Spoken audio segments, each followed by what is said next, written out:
السلام علیکم ورحمۃ اللہ وبرکاتہ۔ سامعین، ہم نے پچھلا جو لیکچر تھا، گزشتہ لیکچر، اس میں ہم نے نماز کے بارے میں تھوڑا سا پڑھا تھا اور اس میں ہم نے ثنا اور سورۃ فاتحہ تک پڑھا تھا۔ آج ہم نیکسٹ آگے جو پڑھتے ہیں نماز کا دوسرا حصہ، اس کو ہم کوشش کریں گے اس میں مکمل ہو جائے۔ تو سب سے پہلے سورۃ فاتحہ کے بعد ہم جو سورت پڑھتے ہیں عام طور پر نارمل روٹین میں وہ سورہ اخلاص ہے۔ سورہ اخلاص میں توحید کا بیان ہے۔ توحید کہتے ہیں کہ اللہ تعالیٰ کو ایک ماننا، اللہ تعالیٰ کو ایک جاننا اور اللہ تعالیٰ کے ساتھ کسی کو شریک نہ ٹھہرانا، اس کو توحید کہتے ہیں۔ اس کے بعد پھر نیکسٹ جو ہے وہ ہم تکبیر کہتے ہیں، اللہ اکبر۔ تو میں نے یہ بتایا تھا کہ تکبیر اولیٰ جو ہے اس کو کرتے ہیں، جو پہلی تکبیر ہے جب نماز ہم شروع کرتے ہیں، اس کو تکبیر تحریمہ بھی کہتے ہیں۔ تکبیر اولیٰ اور تکبیر تحریمہ یہ، لیکن میں نے اس کو بتا دیا کہ اس کو تحریمہ کیوں کہتے ہیں، اس کی وجہ بتا دیا۔ لیکن آگے جو ہم تکبیر ہے یہ تحریمہ نہیں ہے، کیونکہ یہ تحریمہ پہلی تکبیر ہے اور تکبیر اولیٰ پہلی تکبیر ہے۔ آگے ہے تکبیر رکوع کی۔ رکوع میں جب ہم جائیں گے تو اس کو تکبیر کہیں گے اللہ اکبر، اور رکوع کا معنی ہوتا ہے جھکنا۔ رکوع کا لفظی معنی ہوتا ہے جھکنا، اور اس رکوع کے اندر ہم اللہ تعالیٰ کی عظمت کو بیان کرتے ہیں۔ اور اس کے بعد ہم تکبیر کہہ کر ہم سجدے کے لیے چلے جاتے ہیں، اور سجدہ کا مطلب یہ ہوتا ہے کہ اپنی پیشانی کو زمین پر لگا دینا، ٹکا دینا، اسے سجدہ کہتے ہیں۔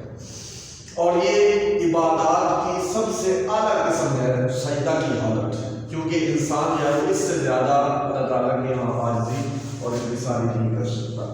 اور سجدہ کے اندر ہم اللہ تعالیٰ کی بلندی کو بیان کرتے ہیں، سبحان ربی الاعلیٰ، تو اللہ تعالیٰ کی بلندی کو بھی۔ اس کے بعد تشہد ہم پڑھتے ہیں۔ تشہد میں تین چیزیں ہم کرتے ہیں۔ سب سے پہلی جو ہے وہ تشہد میں ہے عبادات۔ اب عبادات میں تین قسم کی عبادتیں ہیں، تو تینوں قسم کی عبادتیں جو ہیں وہ ہم اس کا ذکر کرتے ہیں التحیات للہ، کہ تمام جو ہے وہ عبادات جو زبان کی عبادتیں ہیں وہ اللہ کے لیے ہیں، اسی طرح بدن کی جو بدن سے ہم جو پریکٹیکل جو نماز ہم پڑھ رہے ہیں، رکوع سجود کر رہے ہیں، وہ بھی اللہ کے لیے ہیں، اور اسی طرح مالی عبادات جتنی ہیں وہ بھی اللہ کے لیے۔ تو التحیات میں ہم ایک تو عبادت، تین چیزیں، تین عبادات آ گئی، اور تینوں عبادتیں جو ہے وہ اللہ کے لیے کرتے ہیں، اس کی گواہی دیتے ہیں۔ اور اس کے بعد عبادات کے بعد ہم سلام پیش کرتے ہیں حضور صلی اللہ علیہ وسلم پر، السلام علیکم ایھا النبی، اور سلام کے بعد پھر ہم شہادت دیتے ہیں اشہد اللہ کے ذریعے، کہ میں گواہی دیتا ہوں کہ اللہ کے علاوہ کوئی معبود نہیں۔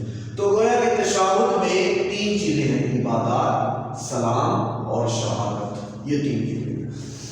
اس کے بعد تشہد کے بعد پھر ہم آخر میں درود پاک پڑھتے ہیں، حضور صلی اللہ علیہ وسلم پر درود پاک پڑھتے ہیں، اور یہ سب سے افضل عمل ہے۔